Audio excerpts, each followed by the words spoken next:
साहब के inter party elections हुए और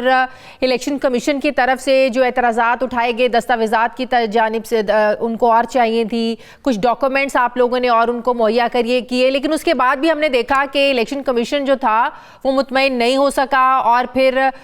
20 दिनों का अब आपको टारगेट दिया गया था। अब आप लोगों ने इलेक्शंस तो करवा लिए, जो प्रोसेस था जल्दी में आप लोगों ने मुकम्मल कर लिया,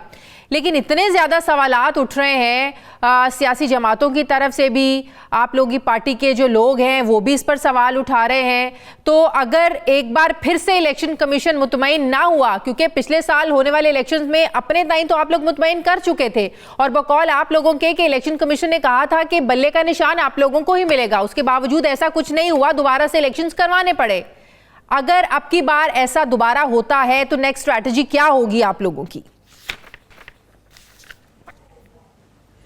बहुत शुक्रिया जी, बड़ी मेहरबानी। पहली बात तो ये है कि इंतखाबात जो है 2022 के अंदर जो आपने ख़ुद फरमाया वो बिल्कुल हमने अपने कॉन्स्टिट्यूशन के मुताबिक करवाए और वहाँ पर तमाम दस्तावेज़ात जो हैं सबमिट करवा दी विद कॉन्स्टिट्यूशन। लेकिन जो नोटिस दोनों भेजे गए उन दोनों नोटिस के अंदर ये नहीं कहा गया कि आपने जो इंटर पार्टीज इलेक्शन है वो ठीक नहीं करवाए। तो लिहाजा ये इस मौके के ऊपर इलेक्शन कमीशन की बदनीति थी कि हमें ये कह देना कि 20 दिन के अंदर इलेक्शन करवाए जाएं, क्योंकि 8 तारीख वहाँ पर इलेक्शन के लिए मुख्तस थी। और अगर देखा जाए तो स्टेट ने, चाहे वो PDM की हुकूमत हो या निगरान सेटअप हो, उन्होंने मुसलसल जो है पाकिस्तान तहरीक इंसाफ को, इमरान खान साहब को साइड लाइन करने के लिए और उनके ऊपर मुकदमात बनाने के लिए, और डिस्क्वालिफिकेशन वाला मामला बेशक हो, कोई भी मुकदमा हो, तो वो उन्होंने कोई कसर नहीं छोड़ी। अब इलेक्शन कमीशन ने डिस्क्वालिफिकेशन वाला मामला भी सामने आपके है कि उन्होंने डिस्क्वालिफिकेशन की, क्योंकि इस वक्त जो मामला था वो ये था कि इमरान खान साहब की जो नायली थी उसको ख़त्म करने के लिए एक दरख्वास्त दी हुई थी, जो तोशाखाना केस के अंदर फैसला आया था उस ऑर्डर को सस्पेंड करने के लिए, वो इस्लामाबाद हाई कोर्ट के अंदर फिक्स थी और उसके ऊपर भी आप देख लें कि फ़ैसला महफूज हो गया। अगर ये सारी साइडें देख लें, चाहे यानी कि स्टेट हो, इलेक्शन कमीशन हो या अदालत हो, तो हर एक की इमरान खान साहब के ख़िलाफ़ वाज़ह नज़र आया और उन्होंने जो है ये नौबत इस वजह से आई कि ये सारा एक ऐसा रवैया किया गया। अच्छा, अब जो इलेक्शन हुए हैं उसके अंदर मैं नहीं समझता कि कोई ऐसी चीज़ जो है वो रह गई हो, क्योंकि हमने पूरा जो प्रोसेस है वो जो कॉन्स्टिट्यूशन है हमारा उसके मुताबिक फॉलो किया है। अगर दूसरी जमातों के इलेक्शन पिछले साल का इलेक्शन भी कॉन्स्टिट्यूशन के मुताबिक ही करवाया था, पूरी दस्तावेजात बाद में भी इलेक्शन कमीशन के मांगने पे आप लोगों ने फराहम की थी, सब कुछ किया था। अब अपने ताईं तो आप लोग वो भी मुकम्मल किए बैठे थे, अपने ताईं तो आप लोग वो भी इलेक्शन साफ और शफाफ थे। मसला जो है अब वो सवाल ये उठ रहा है कि अकबर एस बाबर साहब ने भी सवालात उठाए कि वोटर की कोई इंतखाबी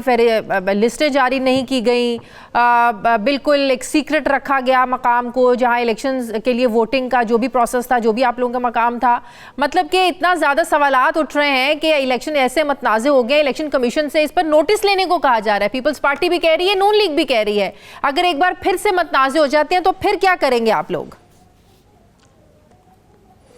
देखें, पहली बात तो ये है कि 1960 से आज तक किसी के इंटर पार्टीज़ इलेक्शन जो हैं उनको मुतनाज़ा नहीं बनाया गया, ये नहीं कहा गया कि आपके ठीक नहीं हो। पहली बात ये पहली दफ़ा जो है PTI के साथ ऐसा सलूक किया गया, लेकिन हमने लीगल जो प्रोसेस था अपने कॉन्स्टिट्यूशन के मुताबिक 2022 में भी करवाए थे। और ये इनकी बदनीति है इलेक्शन कमीशन की दीगर बदनीतियों में से, जैसा कि आपको पता है कि मैंने बताया कि डिस्क्वालिफिकेशन वाला मामला हो, या उससे पीछे चले जाएँ तो पंजाब और KP के अंदर इलेक्शन के हवाले से हो, या वफाक में इलेक्शन के हवाले से हो, या दीगर जो पोस्टें हैं इस वक्त PMLN के सारे जो है वो बेशक DPO DCO पटवारी तक ऊपर IG सारे उनके लगे बैठे हैं, या दीगर सूबों में जो है मुख्तलिफ जमातों से, यानी कि सिर्फ़ और सिर्फ पाकिस्तान तहरीक इंसाफ के ख़िलाफ़ ये एक ऑपरेशन जारी है। दूसरी बात ये की जाए कि जो नोटिफिकेशन निकाले थे या जो इन्होंने इलेक्शन करवाया है PMLN ने या पीपल्स पार्टी ने, इन दोनों ने ही किसी को एतमाद में नहीं लिया। कोई इन्होंने पहले किसी इलेक्शन कमीशन को या किसी तरह से जो है वो पब्लिक नहीं की चीज़, और इन्होंने हादसाती तौर पर एक सिलेक्शन की, और उस सिलेक्शन के अंदर तब्दीली ये थी कि वहाँ पर बिलावल नज़र आए होंगे आपको, या आपको शहबाज शरीफ साहब नज़र आए होंगे नून लीग में, या आपको मरीम नवाज़ साहबा नज़र आई होंगी। यहाँ पर यह था कि इमरान खान साहब ने मरूसी सियासत को ख़त्म किया, उन्होंने अपने रिश्तेदार को, अपनी किसी बहन को, अपनी वाइफ को, किसी को जो है वो चेयरमैन PTI मुंतखब नहीं किया, बल्कि एक ऐसे शख्स को जिसके ऊपर किसी को इतराज़ नहीं है। पाकिस्तान तहरीक इंसाफ जो है खुशाइन तरीके से इस बात को ये बताएं बढ़ा रही है आगे, और सबने मुबारकबाद पेश की है उनको, और बड़ा हमारे दरमियान हमारी कोर कमेटी की मीटिंग हुई है उसके अंदर भी खान साहब के इस फैसले को सब आपने एंडोर्स किया और सराहा है। पंजोता साहब, इलेक्शन कमीशन ने जब आप लोगों से पहले इलेक्शंस के बाद, पिछले साल होने वाले इलेक्शन के बाद कहा था कि आप लोगों का जो बल्ले का निशान है वो रहेगा, क्या इलेक्शन कमीशन ने ये तहरीरी तौर पर आप लोगों को यकीन दहानी कराई थी या ज़बानी कलामी कहा था?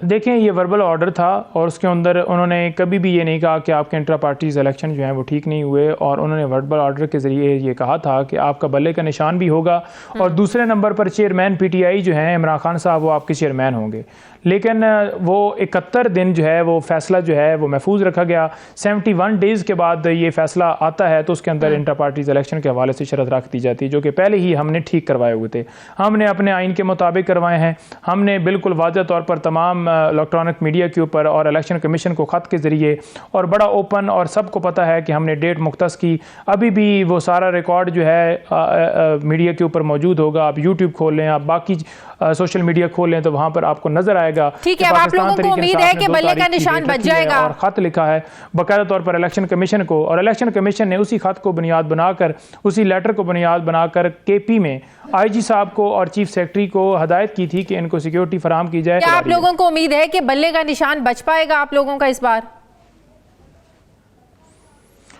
देखिए, बल्ले का निशान बिल्कुल बचना चाहिए, और अगर इलेक्शन कमीशन कोई ऐसा काम करता है तो पहले भी गैर आइनी काम किए हैं, खुदारा इलेक्शन कमीशन को चाहिए और सुप्रीम कोर्ट के चीफ जस्टिस ऑफ पाकिस्तान जो हैं वो उनको चाहिए कि आइन की बालादस्ती करें, कानून की हुक्मरानी करें, कौम इंसाफ। वो तो आप लोगों को जवाब मिल चुका है। अगर बल्ले का निशान सुप्रीम कोर्ट को से फिर गैर कानूनी चीफ जस्टिस ऑफ पाकिस्तान काजी फैज ईसा को जो खत लिखा था इमरान खान साहब ने कि उनके साथ ज्यादती हो रही है, उन्हें वो मौके नहीं दिए जा रहे, उस पर वो जो एलामिया आया है सुप्रीम कोर्ट की तरफ से, उसमें कहा गया है कि चीफ जस्टिस काजी फैज ईसा जो हैं उन्हें बखूबी इल्म है अपनी आईनी जिम्मेदारियों का। तो आप फिर कह रहे हैं कि वो आए ना आइन की बालादस्ती को यकीन बनाए। आप लोगों को ये जवाब मिल चुका है कि उन्हें बखूबी इल्म है कि उन्होंने अपनी आईनी जिम्मेदारियां कैसे निभानी है। देखें, पहली बात तो ये है कि जो लेटर लिखा गया है, कल भी एक क्रिटिसाइज़ किया गया कि रेफरेंस भेजने वाले ये लोग थे काजी फैज ईसा के ख़िलाफ़। हमने काजी फैज ईसा साहब को नहीं लेटर लिखा, हमने लेटर लिखा है चीफ जस्टिस ऑफ पाकिस्तान को। उसके ऊपर बंदयाल साहब बैठे हों, काजी फैज ईसा साहब बैठे हों, हमने उनको लिखा है जो कि आइनी तौर पर सुप्रीम कोर्ट के चीफ हैं और तमाम हमारा जो जुडिशल सिस्टम है उसके वो सरबराह हैं। तमाम अदालतों से ऊपर अदालत, सुप्रीम अदालत जो है उसका मनसब उन्होंने संभाला हुआ है, और उनका ये फ़र्ज़ है कि वो फंडामेंटल राइट्स की वॉलेशन जो है उसके ऊपर हुक्म जारी करें, उसके ऊपर एक्शन लें, उसके ऊपर जो है हदायत जारी करें, इलेक्शन कमीशन को भी जारी करें, तमाम सूबों को जारी करें, वहाँ पर आईजी, वहाँ पर सीएम, वहाँ पर जितने कंसर्न्स लोग हैं उनको हदायत जारी करें कि जो बेगुनाह लोग अगवा किए जाते हैं, फिर प्रेस कॉन्फ्रेंस करवाई जाती है, मीडिया के ऊपर पाबंदी है, यही तो मैं आपसे कह रही हूँ कि इसका जवाब आप लोगों को मिल चुका है। मजबूर करके लिए जा रहे हैं लोगों को। देखें, जवाब अगर वो ये कहने कि वो आइनी जिम्मेदारियों से जो है वो